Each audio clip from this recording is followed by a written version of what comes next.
Hello, I'm Paddy Delaney, and welcome to Integrated Infrastructure, a podcast dedicated to bringing you news and views from industry leaders involved in the development, design, construction and management of the many built forms that make up Australia's integrated infrastructure.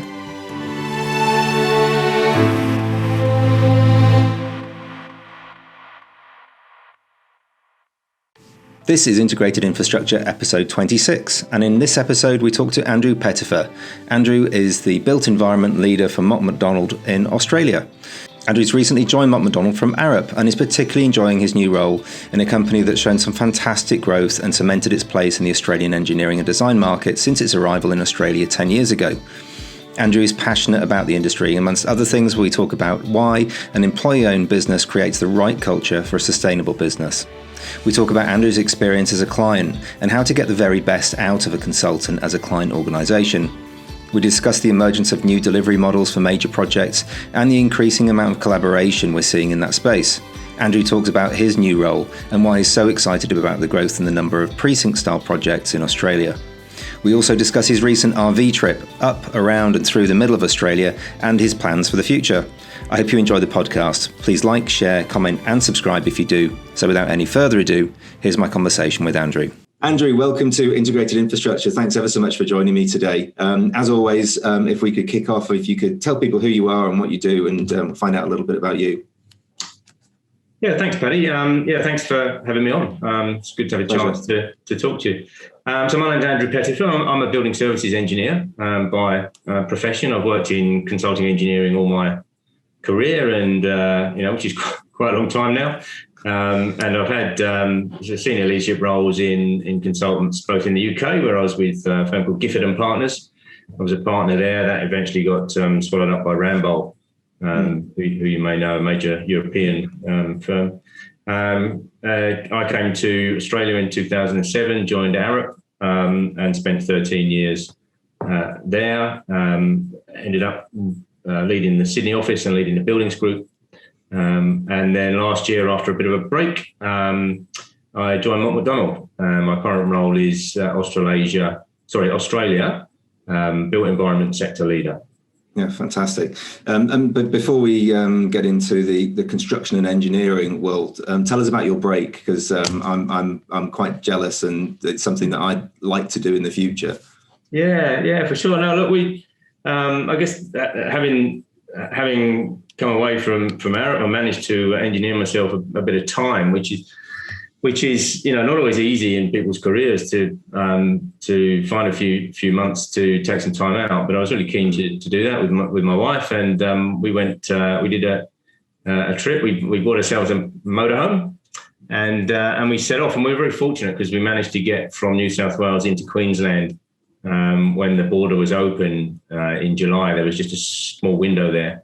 And once we were out of New South Wales, we were able to travel up through Queensland, went all the way up to Cairns, and then across into Northern Territory, up to Darwin, spent a week up in Darwin, headed back down through to Alice Springs, spent a week there. That was really cool. Didn't really know much about Alice, but really interesting place. Across to Uluru, Kings Canyon, and then continued down through Coober Pedy, all the way down to the wineries around Adelaide, and then back through Broken Hill to back to New South Wales. So 12,500 kilometres in 3 months. What were the highlights? Oh, look, so much really, but I think one of the interesting things for me was kind of understanding why places in Australia are where they are. It's largely driven by, obviously the coast is largely about trade, all the major cities are essentially ports, and then you've got some tourism, and obviously where most people live around the perimeter of the country. But then when you go into inland places, there kind of has to be a reason for that place to exist, and that will typically be mining, whether it be sort of minerals, precious metals, precious stones, and the like. Could be agriculture, or it might be communications. So, for example, the places that when you think the road that goes up through the middle of Australia and the various places along that, that was determined by the route of the first telegraph line that connected Adelaide up to Darwin and then on to the rest of the world, because Adelaide wanted to be the first city in Australia that was connected, this back in the 1850s. Yeah. So you kind of learn why, the country is what it is and where it is. And then you got some crazy places like Kuberpedi. I don't know if you've ever been there, but seriously, no, it's like a really interesting place, opal mining sort of center of the world. And, like it's a bit Wild West. But it's got a great vibe, about it, and a really interesting place. So, I think a lot of people in Australia, particularly people like you and I that come from the other side of the world and settle here, it's very easy just to sort of fly from one city to another, and you get to know Sydney and Melbourne, and that's kind of cool. But actually getting out and understanding the real, Australia, why it is where it is. And then the other thing that, obviously you get much more exposure to is Aboriginal culture and that influence, and how what has happened in the last 200 years has sort of overlaid that ancient culture. Again, really interesting. Yeah, fantastic. Any hairy moments, any nasty critters or anything? No, not so much that. I mean, we had a bit of fun when we first got our motorhome, because we towed a four-wheel drive, and that's that's good. You can actually flat tow it. You set the car into in a certain mode and you tow it along. But if you're doing that, you can't reverse because the towing mechanism doesn't allow that to happen, or the car just sort of goes off at an angle. And we did have a rather hairy moment where it was like the third day or something that we had the truck, and we went down this kind of lane and we realised we were a bit stuck, and we were still learning our way around how to deal with this, because we bought quite a big motorhome. Some interesting sort of motoring things. And then the other thing about a motorhome, right, is it's essentially, ours at least, it's like a one-bedroom apartment on wheels. And if you think about, if you own a one-bedroom apartment, and if 3 hours a day you picked it up and shook it, like things are going to go wrong, right? So you spend quite a lot of time just sort of working out how to fix things and keep it on the road. You have to wait for your beer to calm down before you open it up. Right. That must be a pretty big motorhome if you're towing a 4x4.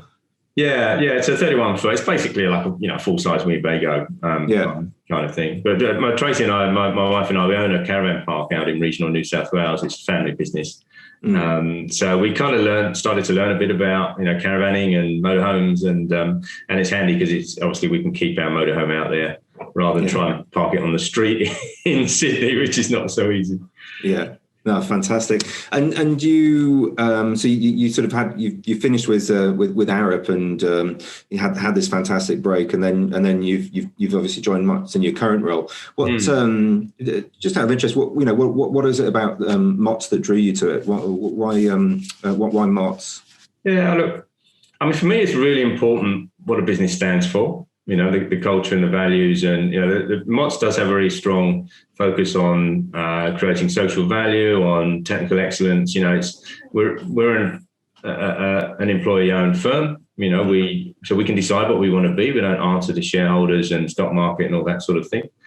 And the business wants to be a successful business that makes a meaningful contribution. It seems to me that. Now, the danger with consulting engineering has become quite a big, big business, right? So there are some big corporations that work in this field, and if they're share listed companies, they kind of are driven by the dollar, and that's the way that share listed companies work. If you're outside of that, and Mott's like Arup too, it does set a different flavour to the business, I think, and a different culture. So for me, I wanted to still work in that kind of an organisation that was really driven, by its values and what it can do. And then ultimately, I always take the view that if you do technically excellent work, you hire great people, you work with good clients on good projects, then the business will make money, and that obviously is a. If you like, I think of profit as a lagging indicator, the way I describe it, of a good business, rather than putting money as the primary objective. And Mott's definitely has that philosophy. So, and then the other thing, of course, is it's a relatively immature business in Australia. the heritage of the business goes back 130 years, so it's it's an old business. But in Australia, only 10 years, and we're up to about 850 staff now, but still growing and growing quite quickly.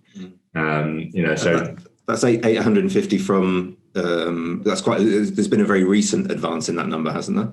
Oh, look, it's been very, particularly in Sydney. I think we took on something like 100 staff in the last 6 months of last year, which in a COVID year, is just kind of phenomenal. The business is, but the business isn't about growth, and I always emphasise this as well when I talk to people, within our teams and within our business, or anyone who's willing to listen. I don't think profit should be a driver. I don't think growth should, but growth again is results from a business that is doing the right things by its clients, because clients want to come back, and other clients and other collaborators hear about what we're doing, and they're attracted to come and work with us, and you grow again as a consequence of doing the things that you're doing well. For a very, very rapid growth, just right at the moment. We've been doing, we work for Arup, and that's how we know each other. But we've been out there talking to people from those very large engineering consultancies, especially in the last probably 3-4 months, and just understanding the how commoditized engineering has become. And there is a real need out there for firms like Mott and Arup who offer that cultural aspect, and people really look for it as well. So I think staff look for it as well. So clients get it, and ultimately a consulting engineering firm is really its people. So as you know, in your line of business, it's all about attracting the best talent. And so what do really smart people who are passionate about the sort of work that we do, what do they care about? And on the whole, they care about doing a great job for the clients, but actually that using that as a means to do something meaningful, in the world, make a positive contribution to society. And most engineers, obviously we not everyone we employ is an engineer, but I use that as a collective term.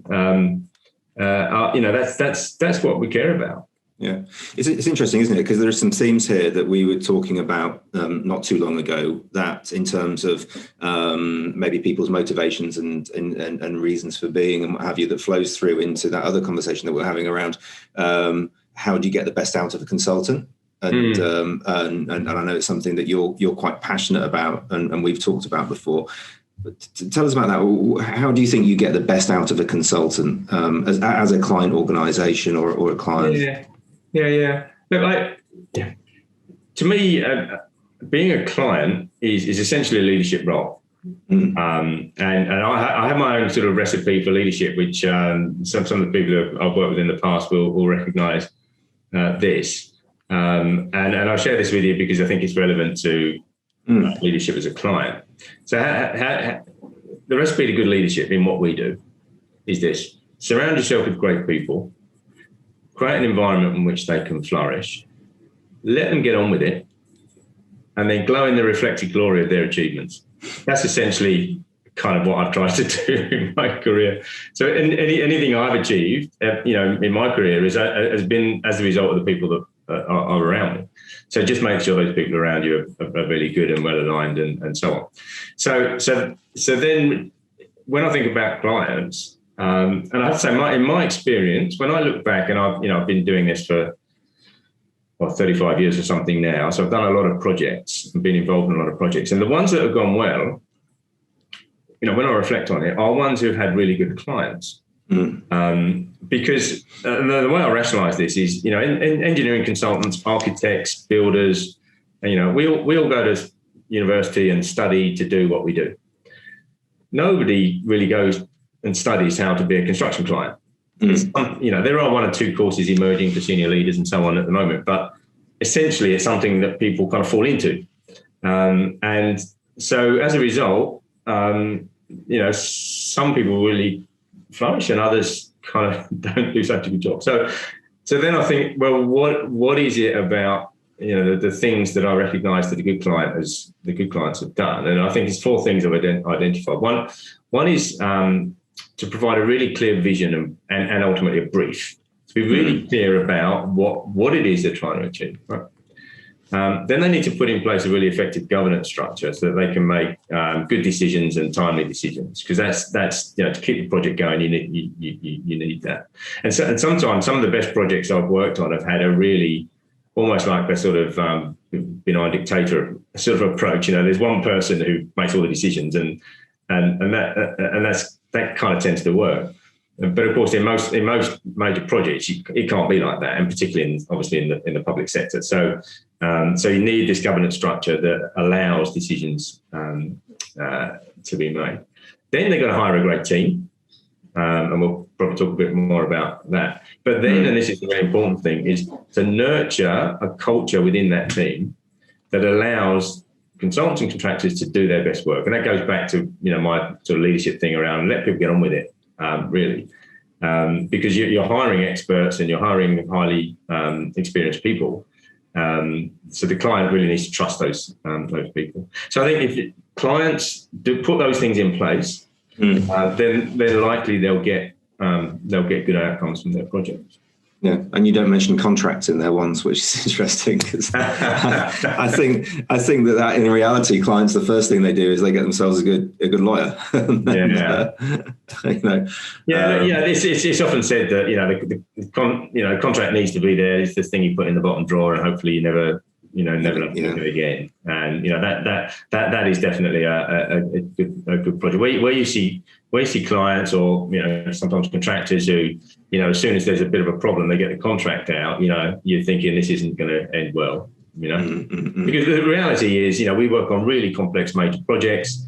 We all make mistakes. Everybody on the project is going to make a mistake. So what do we do in that circumstance? Do we all come together and work out what the best outcome is and how we solve it and minimize the impact? Or do we get the contract out and start talking about suing each other? It seems to me self-evident what the right approach is. Yeah. And I think on the whole, most clients get that.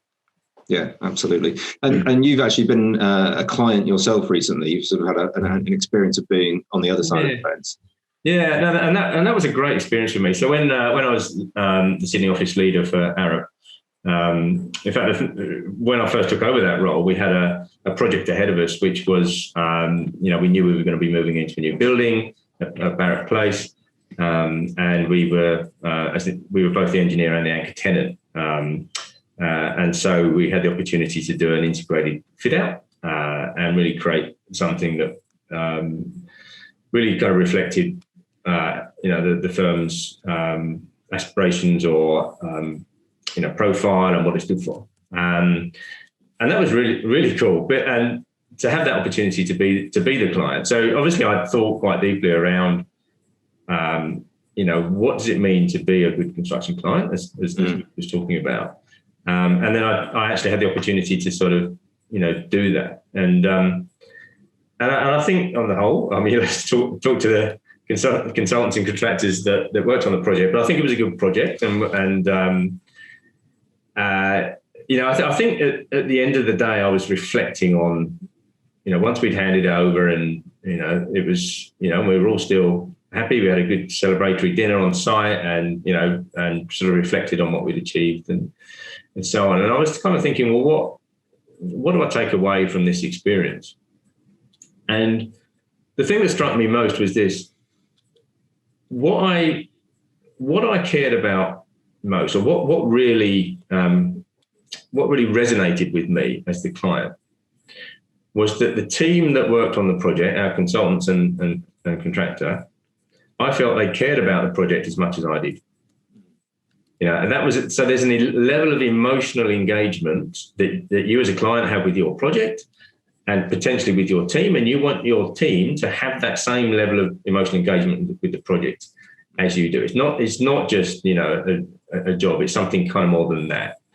And I think we had that. We had some great people working on that on that project. So that then kind of what that left with me is, when I go back to either working myself or leading teams, in consulting engineering that work with clients is that, I want our people to have that, to demonstrate that, to show that they really care about the client's project. Because like I say, we have people who are technically excellent. 99% of the time they'll get things right. Every now and again there'll be a problem. But if you have that level of engagement with the client and that level of trust that comes from having that shared passion or shared desire around what you're doing, then that'll override all the challenges, and you'll come out of it not only with a really good project, but with some really good ongoing business relationships as well. So yeah, that was a great experience for me, and I actually really enjoyed it. I guess I kind of enjoyed leadership as a thing, if you like. And so normally I lead like an office or a big group and this was an opportunity to sort of do exercise leadership in a different way, and it was a lot of fun. It's a fantastic fit out. I've been in there more than a few times, and it looks amazing. I love the sort of fact that you can just see all the way down into the office. It's fantastic. One of the reasons I was so keen to talk to you today, Andrew, and it's something that we touched upon when we caught up for a coffee the other day. On the podcast, we've talked a lot about the need for new contractual arrangements and a way of reframing or changing the way that contractors are engaged so that they actually have an opportunity to make money and actually have really good projects. All themes that you've sort of touching on there already. What we haven't talked about yet is about new and innovative procurement methods through major projects from a design point of view and an engineering point of view. And I know that's something that you've got a keen eye on, as well. Where are you seeing the opportunities and the changes and the innovations within the Australian market at the moment? Well, of course, those two things are very heavily intertwined. The contractor side, procurement, and the engineering consulting design side, procurement, and ultimately we're all, I think, wanting the same thing. We want to have good, strong, long-term businesses that are profitable, that are great places to work. We enjoy working on major projects because I think if anyone's ever experienced working on a project that's gone wrong, it's no fun at all for anybody. You don't want to get up out of bed in the morning and you think, well, why am I even doing this? So and normally they have bad outcomes for the clients as well. So but the point is the engineering consulting and architecture, how that fits into new models is inextricably linked to the contract procurement as well. It's all part of the same equation. And of course, we've seen the New South Wales. I'm sure you talked about New South Wales government 10-point commitment, as they call it, to the construction. Yes, we have. Yeah. And I just wanted to read just one sentence from that because I just looked it up this morning. It says the government aims to be a best-in-class client for the construction industry and its suppliers. In return, it expects industry to meet the highest standards of integrity, quality, innovation, diversity, and inclusiveness. Now, that is a great commitment from the largest construction client in New South Wales, possibly in Australia. And so we're all committed, I think. We all see the benefit of that, and we want to sort of move in that direction. And I think part of that is about more collaborative relationships. And from a design point of view, I have a really strong view that designers can learn an awful lot from contractors and subcontractors and suppliers. Years ago, there was this kind of really distinct hierarchy, with the architect would, 50 years ago, the architect would sit at the top of the pile and his best mate would be the structural engineer, and then he'd tolerate the building services engineer, and then nasty builder would come along and he'd tell him what to do. Now, of course, that's all kind of completely changed. But what I would say is I've seen some great examples and experienced some great examples of where you get the whole supply chain working together. Then you get some real value.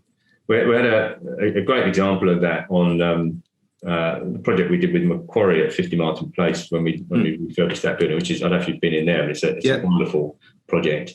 And they were a great construction client. Going back to what we were saying earlier, they really understood how to get the best out of the team.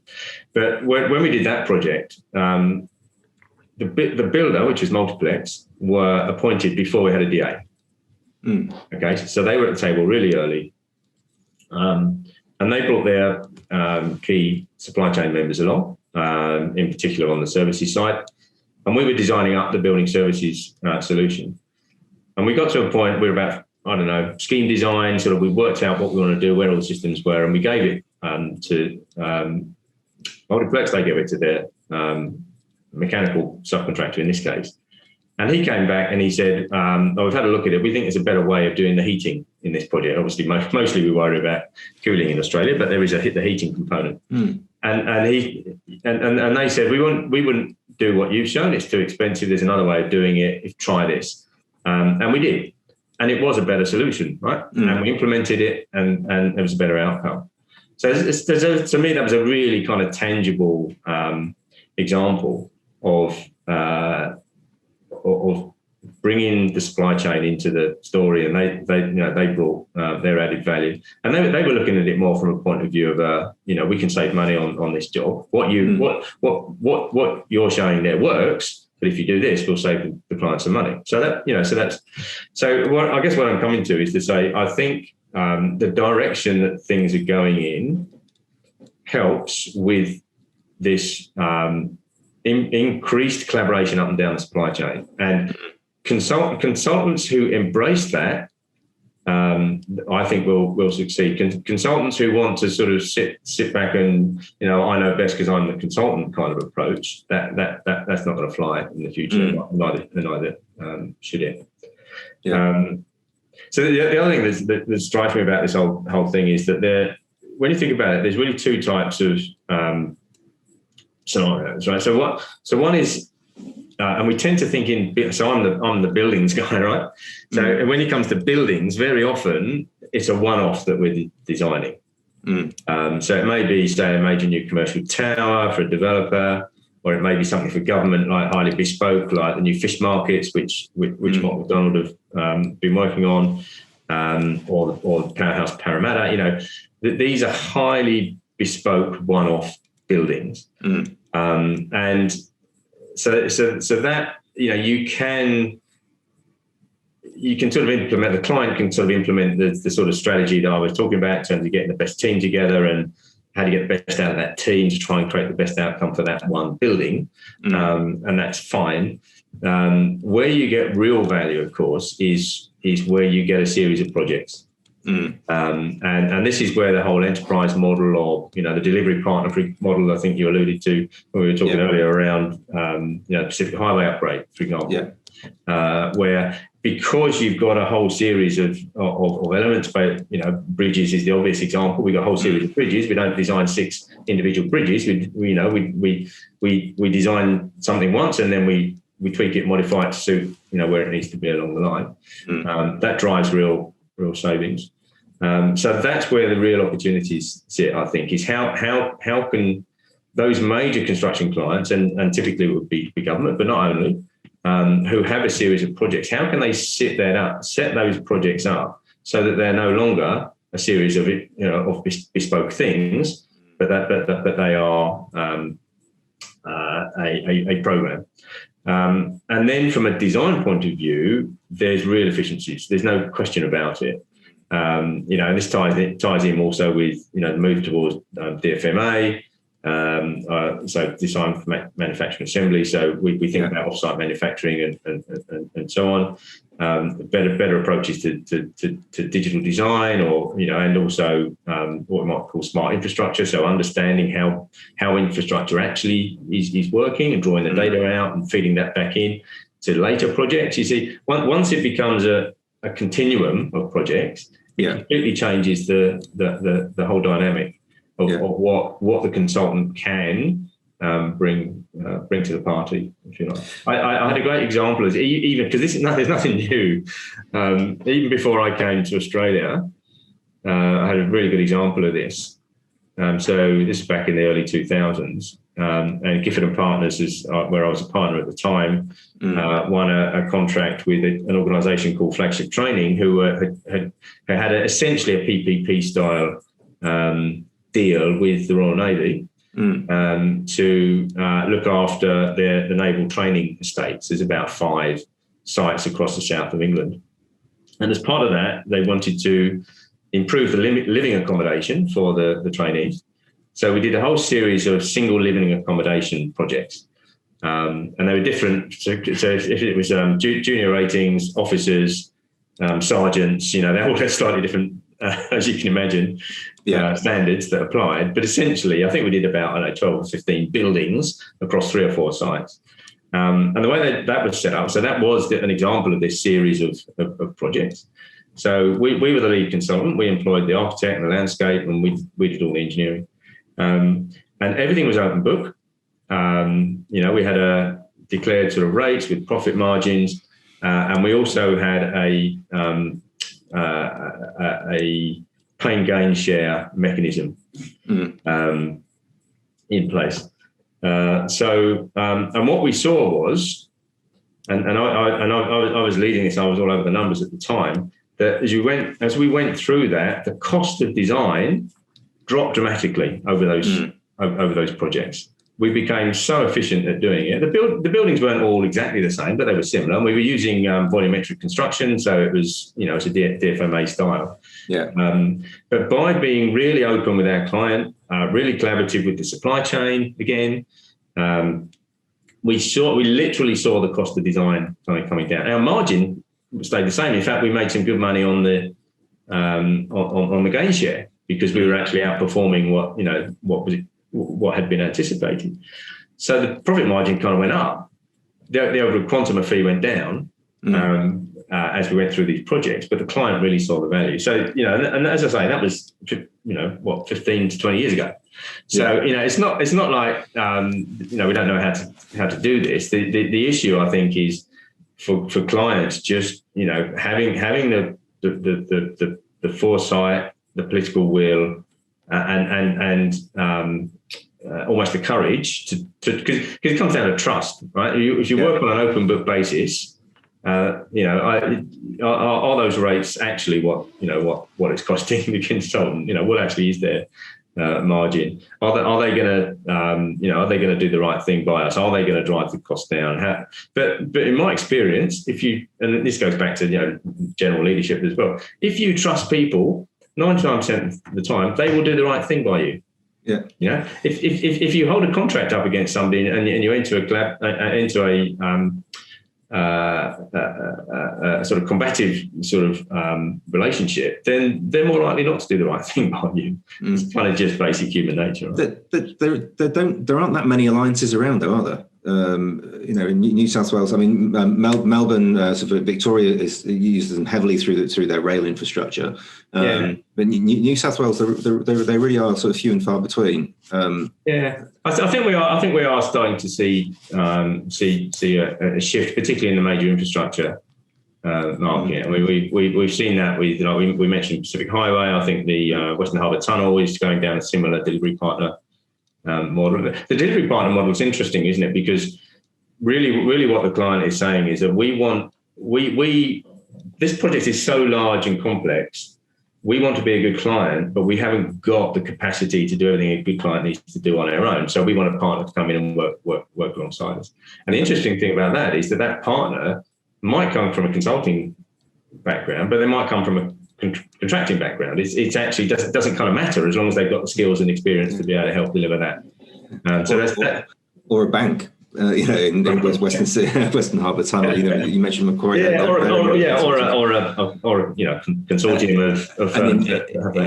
Infrastructure specialists in another way. Yeah, you're focused on buildings. What's sort of 2021 going to look like for you? Where are you focused? Yeah, so look, I guess my role at Mott's is to diversify and broaden what we're doing in buildings, because we have a significant capacity, about 200 staff working in buildings, but an awful lot of that, of course, is supporting Metro and other, around the other states, sort of major transport infrastructure project. So my role is to help us, I guess, lift the lid on that, so other markets can see, what we've got and what we're growing. We're very interested in precinct scale developments. An organisation like Mott brings most value when projects are complex, because we've got so many experts from different areas, and there's technical expertise, but then we're also moving much more into sort of how do we create better social outcomes? How do we do community engagement really well? So some of the softer side, economics. And precincts is where these things tend to come together. We can think and talk as we do around, big picture sort of city planning and ideas around cities, and that's really kind of interesting. But the rubber kind of hits the road where we develop precincts, which are typically around major transport nodes, major health and university developments, and sometimes just straight commercial precincts like Barangaroo or something like that. Yeah. So we're really interested in how we create better precincts, and then obviously buildings sit as the elements within the precinct. So we want to do more work in mixed use precinct scale projects, commercial. The really interesting sort of institutional and arts sort of sectors. Yeah. There's a big gallery project coming up in Melbourne at the National Gallery, which we're really interested in. As an example, I mentioned sort of fish markets. So those sorts of institutional projects. Yeah. And then we're looking at doing more in defence and health as well. So the exciting thing for me is that we've got a really, in my view, a really strong business, and yet we barely scratched the surface in terms of what we can contribute in the future, and that's a kind of exciting place to be. No, it's brilliant. Fantastic. Well, it's brilliant to end on an exciting note. And thanks ever so much for your time and sharing your thoughts with us. There's so much there that resonates with me when you're talking about being a consultant and having good clients and those things. So very interesting. And, we always finish with the same question and ask people, what are they excited about at the moment? What are they looking forward to? What is it for you? Can I have two? Yeah, of course you can. It's free if you want, yeah. The exciting thing for me, and anyone who follows me on LinkedIn, you might have got this vibe, is the number of really talented people that's joining Mott MacDonald at the moment. It really is an exciting place to be. Every week, a major talent sort of turns up. Sometimes at really senior levels, and sometimes further back in their career. But it's a really exciting place to be from that point of view.